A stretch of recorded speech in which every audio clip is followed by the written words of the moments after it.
right, guys, just want to welcome you. We are going to be teaching through Acts chapter 25 in this format. We're going to mention this online when we post this message up on our Facebook page.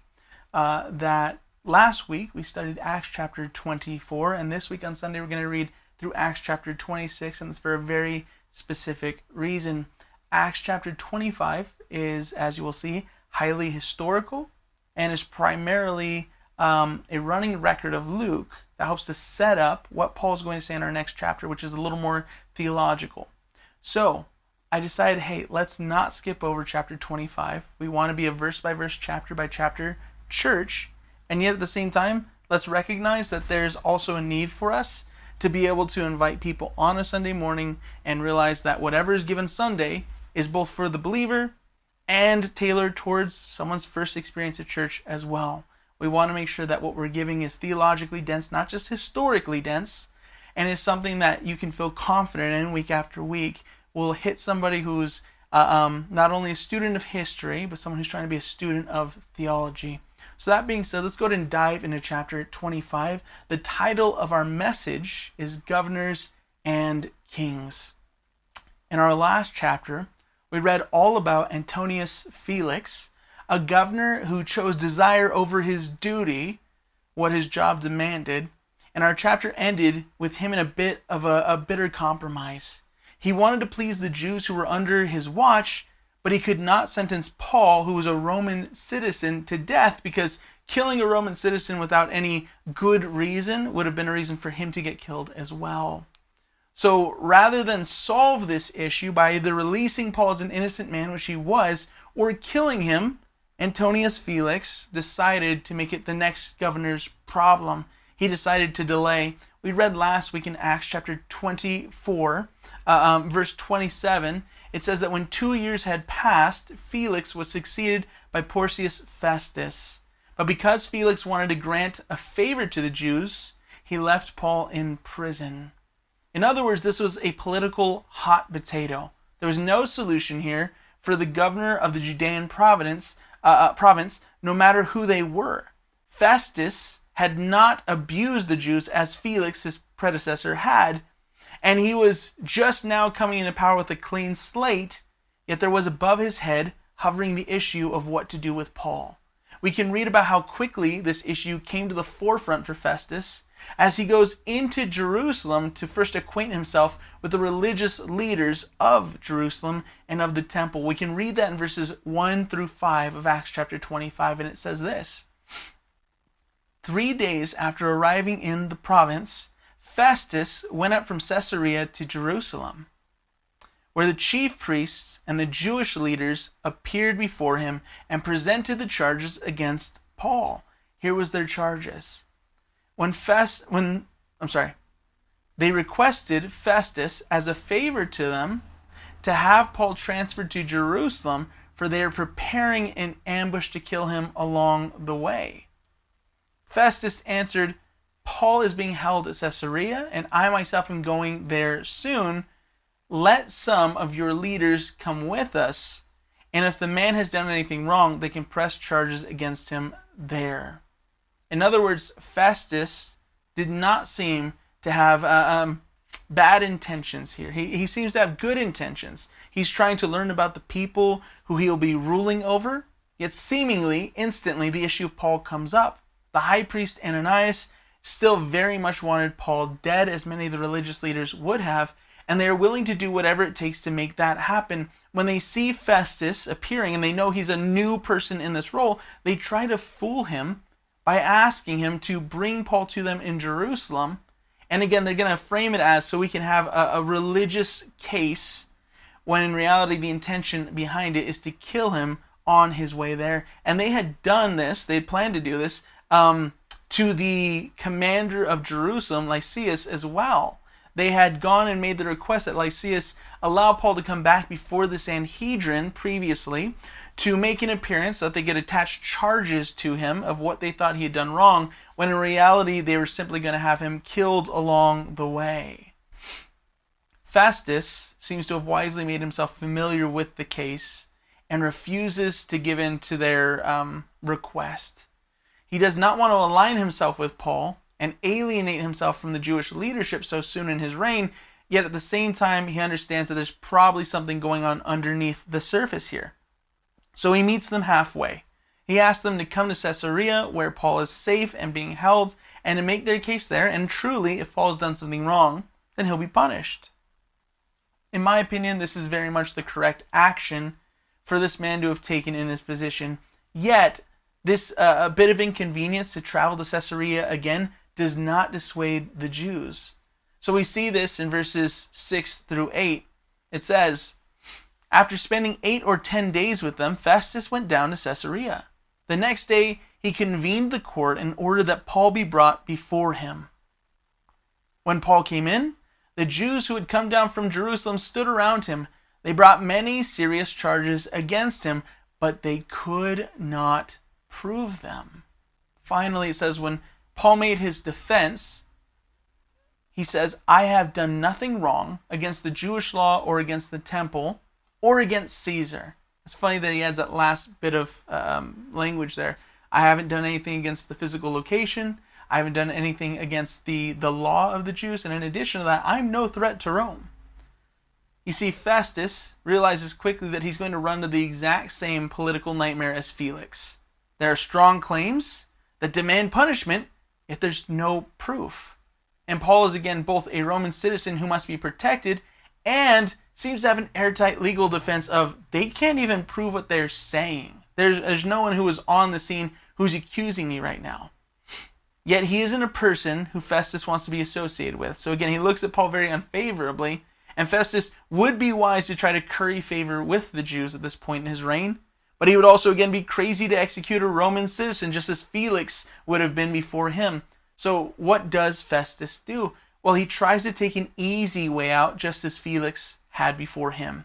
We read about it in verse 9 where Festus does this. It says, "Festus, wishing to do the Jews a favor," see, he still wants to be in good with them, "said to Paul, 'Are you willing to go up to Jerusalem and stand trial before me there on charges?'" Right? They're on these charges.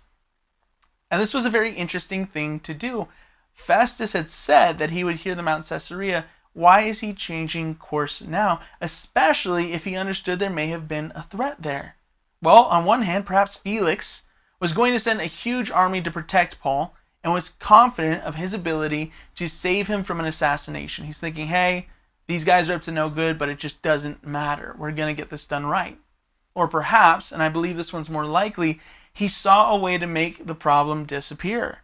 After all, if Paul was assassinated, his hands would have been clean of his death, and he wouldn't have to worry about any sort of penalty for the death of that Roman citizen. And as a bonus, he'd be starting his relationship with the Jews on the right foot. However, this would only truly be a consequence-free possibility if Paul himself allowed it. In other words, if he were trying to transport Paul and Paul died and he said, "I'm sorry, it's on my head, I made this call," he would be held responsible. However, if he said, "Well, I gave Paul the option and this is what Paul wanted," then he would be out of the fire himself, right? So let's read Paul's response in verses 10 through 12. Paul answered, "I am now standing before Caesar's court, where I ought to be tried. I have not done anything wrong to the Jews, as you yourself know very well. If, however, I am guilty of doing anything deserving death, I do not refuse to die. But if the charges brought against me by these Jews are not true, no one has a right," notice that, "no one has a right to hand me over to them. I appeal to Caesar." Verse 12 says, "After Festus had conferred with his council, he declared, 'You have appealed to Caesar you will go.'" Paul rightly points out here that there is no damning evidence against him. So his case is no longer between him and the Jews. They have no leg to stand on. Instead, it's between now Paul and Rome for holding him on some crimes that they have not told him of, that they must have charged him with. After all, he has been a prisoner of Rome for over 2 years at this point. So he's looking at it going, there's nowhere further to go with my case against the Jews. They say that I've done these things, and I can say that I haven't. I have better proof. If I were just here because of them, this would be done with. So clearly there's more going on here. And because of that, you do not have the right to hand me to them. My case isn't between me and them. My case is between me and you. And then he does something very drastic. He appeals to Caesar. Now that move has been criticized, and it's also been defended. Why? Well, because to appeal to Caesar means that Paul was going to take advantage of a right that every Roman citizen had, to ask for a trial in Rome before the highest authority of the land. This was meant to protect Roman citizens against being harmed due to local corruption or injustice or bias. And Paul says, I need that in my case. So why is this so discussed and debated? Because some think that when God saves us, it must be through supernatural ends, or that God's will should always end in our betterment. You see, later in our next chapter, it is the opinion of a ruler named Agrippa that Paul could have been released had he not done this, had he not appealed to Caesar. They said, well, this man's not guilty. Therefore, if he had just allowed us to hear out his case as he will in the next chapter, we could have sent him home. But unfortunately, because he said he wants to go to Rome, we have to send him to Rome. And this legal battle wouldn't just dissipate and go away as quickly. So due to that, some look and say that Paul had made a mess of all the situation by not simply waiting on deliverance from the hand of God. I wholeheartedly, personally disagree.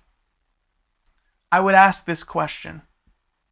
Why would Paul escaping be a good goal? Why would Paul's goal be to get out of this legal case?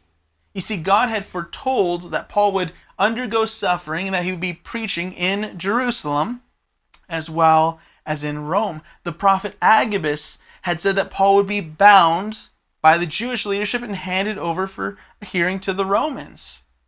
Not only that, but God has foretold these things even before Saul gave his life to him.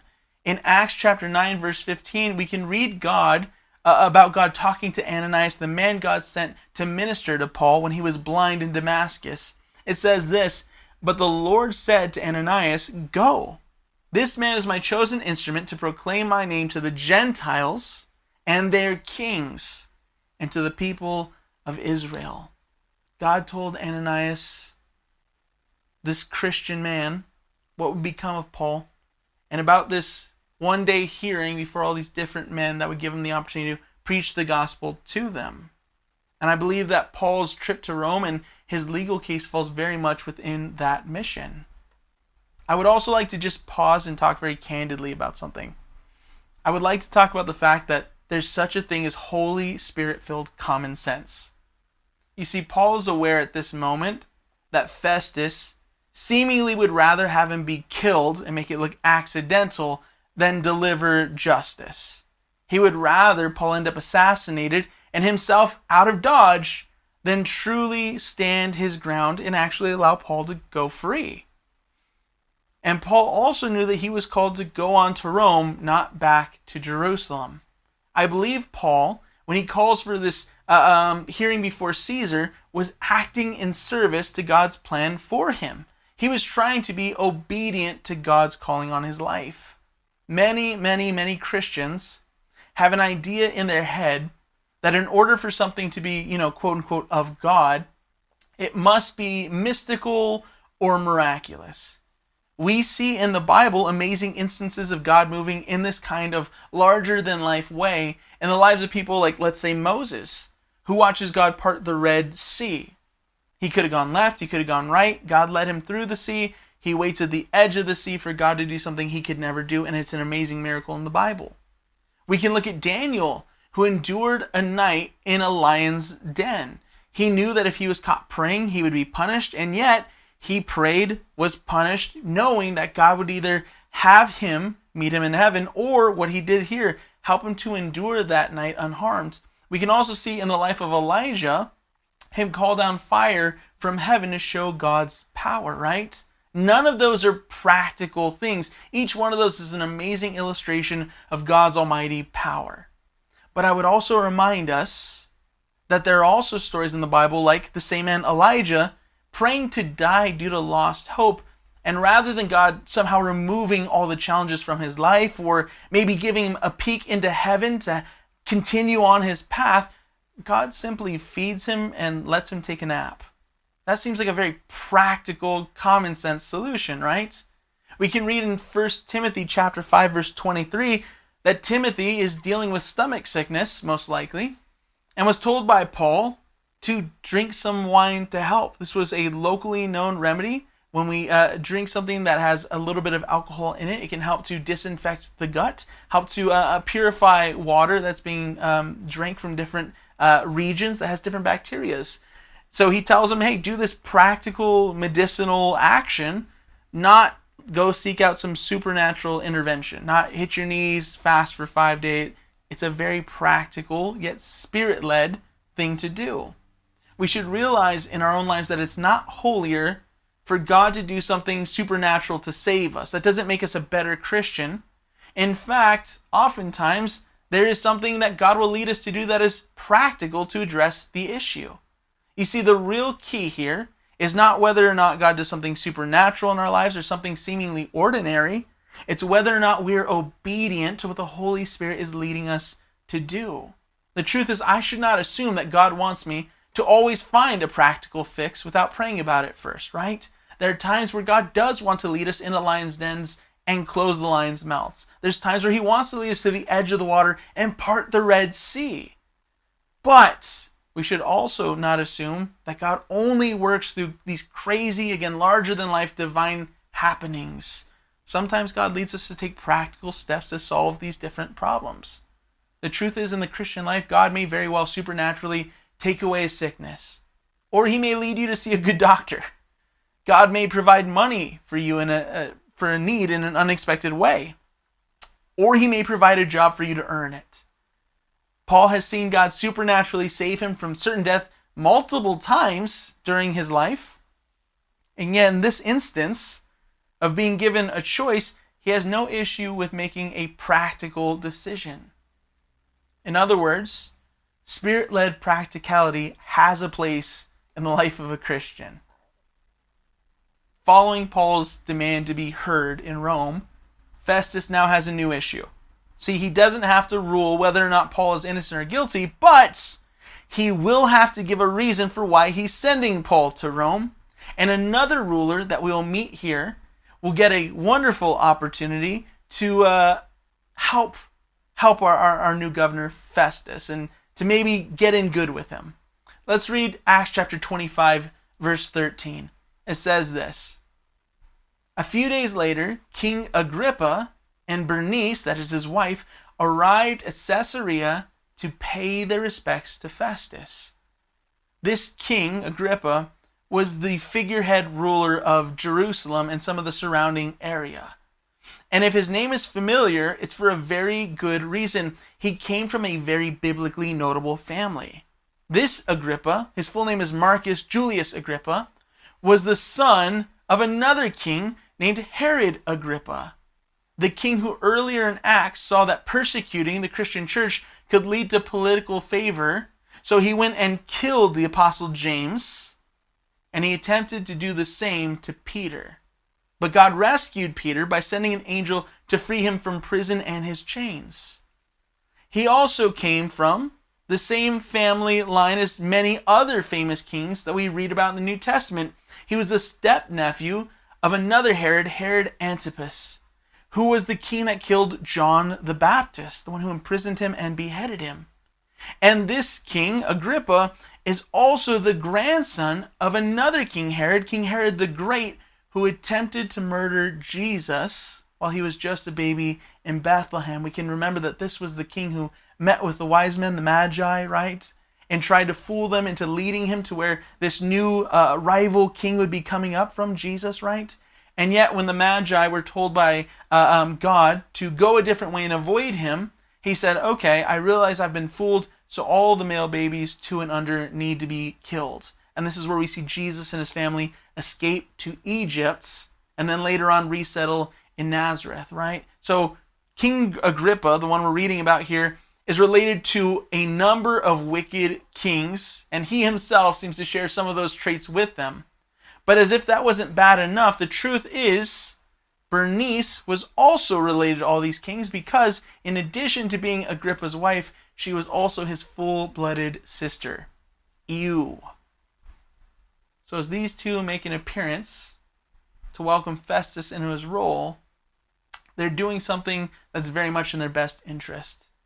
You see, the wife of the last governor, Felix, was a Jewish woman named Drusilla, and she was actually also a sibling of this King Agrippa and Bernice. She's the third Agrippa sibling.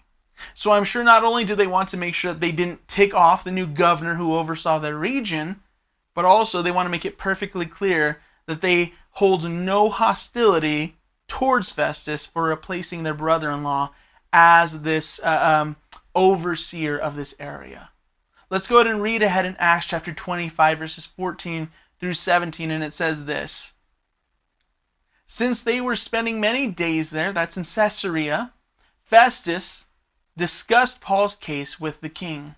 He said, "There's a man here whom Felix left as a prisoner." Verse 15, "When I went to Jerusalem, the chief priests and the elders of the Jews brought charges against him and asked that he be condemned. I told them that it is not the Roman custom to hand over anyone before they have faced their accusers and have an opportunity to defend themselves against the charges." Finally, verse 17, "When they came here with him, I did not delay the case, but convened the court the next day and ordered the man to be brought in." Festus here catches up Agrippa on the story of how this conundrum ended up being his problem and how he wished to fix it with haste. Yet there is an issue. Let's read verses 18 through 21. It says, "When his accusers got up to speak, they did not charge him with any of the crimes I had expected. Instead, they had some points of dispute with him about their own religion and about a dead man named Jesus who Paul claimed was alive. I was at a loss how to investigate such matters. So I asked if he would be willing to go to Jerusalem and stand trial there on these charges. But when Paul made his appeal to be held over for the emperor's decision, I ordered him held until I could send him to Caesar." Festus is boldly transparent as he recalls this case. He says, "I had an expectation of what would happen, yet this case took a crazy left-hand turn. The primary fight seemed not to be over a legal matter as he expected, as I think any governor would have expected, but over a religious matter instead, which he has no expertise in, right?" Excuse me, I had a cough real quick there. In verse 20, he admits that he's at a loss as to how to move forward with this case.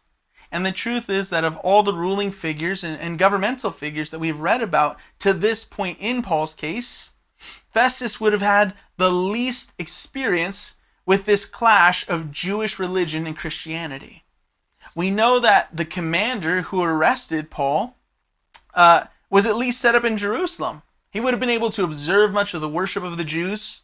And in our last chapter, Felix, the governor before Festus, was spoken of as being, quote, well acquainted with the way. That's being well acquainted with Christianity. And not only that, but he had a Jewish wife, Drusilla, who we just mentioned, to help him with an understanding of the culture of Jerusalem. And on top of that, he had at least been ruling for quite a while before this point. And now here in this chapter, we meet Agrippa and Bernice, who also would have been raised in the Jewish tradition. But Festus had none of that. So he admits he's ill-equipped to make heads or tails of this case. And on top of that, Paul had appealed to Caesar. And again, while this relieved Festus of having any personal responsibility in making a difficult decision to either release Paul or kill him, it now required him to have some reason, especially a good reason, as to why he was sending Paul to Caesar in the first place. Much like the commander Lysias, who desperately wanted to attach some sort of charges to Paul so that he could bother the governor with Paul's presence, going, "Hey, this is what's happening. This is the case against him. I'm sending it to you now." Now this governor is looking to attach any sort of reason he can, any sort of charges he can to Paul before sending him to Caesar. This opens a door for King Agrippa to make himself of use. Perhaps he can help with his understanding and expertise of the Jewish culture and the politics of Jerusalem to add some sort of compelling reason for Paul's arrival in Rome. Perhaps he can help make this new governor, Festus's life just a little bit easier. And Agrippa seems to try to seize upon this opportunity to gain favor with Festus immediately. In verse 22, it says this, "Then Agrippa said to Festus, 'I would like to hear this man myself.' He replied, 'Tomorrow you will hear him.' Festus seems pleased to take the help. He's going, 'Great, you probably know something I don't. Maybe this will help make my life a little bit easier.' And then this leads up to what chapter 26 is going to be all about, this great hearing before this gathering of different leaders and influential people. So let's read verses 23 through 27. It says this, "The next day Agrippa and Bernice came with great pomp and entered the audience room with the high-ranking military officers and the prominent men of the city." It's quite a gathering of people. It says, "At the command of Festus, Paul was brought in." And then here's what's announced. Festus says, "King Agrippa and all who are present with us, you see this man. The whole Jewish community has petitioned me about him in Jerusalem and here in Caesarea, shouting that he ought not to live any longer." In other words, they want him dead. Here's what he has to say of Paul, though, in his own personal examination. In verse 25, he says, "I found he had done nothing deserving of death. But because he has made an appeal to the emperor, I decided to send him to Rome." This is a wonderful detail that Luke, the person who's chronicling the story of Paul, gives us. He's showing repeatedly that there are no charges that stick to Paul. There was no charges in Jerusalem that stuck to him. There's no charges before Felix in Caesarea that stuck to him. And now under a completely different ruler, there's still no charges calling for death that stick to him. Let's read ahead. He says, "But I have done nothing definite." I have nothing definite to write to his majesty about him. He's going, I want to send him to Rome, but what am I supposed to say? "Therefore I have brought him before all of you, and especially before you, King Agrippa, so that as a result of this investigation, I may have something to write." Finally, in verse 27, "For I think it is unreasonable to send a prisoner on to Rome without specifying the charges against him." This is where chapter 25 ends for us. Again, this is a wonderful bit of history. A wonderful way for us to get to know the figures we're going to read about in our next chapter and the setting of where Paul's address is taking place. I do enjoy this chapter, and I think it's amazing that, again, the Bible is not only a book of spiritual truths, but historically robust. We can find coins and secular writings of these different leaders and kings and governors from this era. It's amazing to see that the Bible takes place very much in real time and very much in the real world. It's not some mystical far off place. It's not Narnia or Hogwarts. It takes place in a geographic location and within a time frame that we can verify even through secular archaeology and history, right? And this chapter does all the work for setting the table for what's going to take place next. On Sunday, we're going to talk all about Paul's defense, his testimony, him preaching the gospel, and how it meets the ears of his listeners. I cannot wait to go over that with you guys on Sunday. Thank you for watching this as a primer for that, if you had, or later on, if you're, looking at this years after we first taught it. I hope that this helps to establish everything that we speak about as we continue through the book of Acts. God bless you guys. Thank you for making the time for this. I'll see you real soon.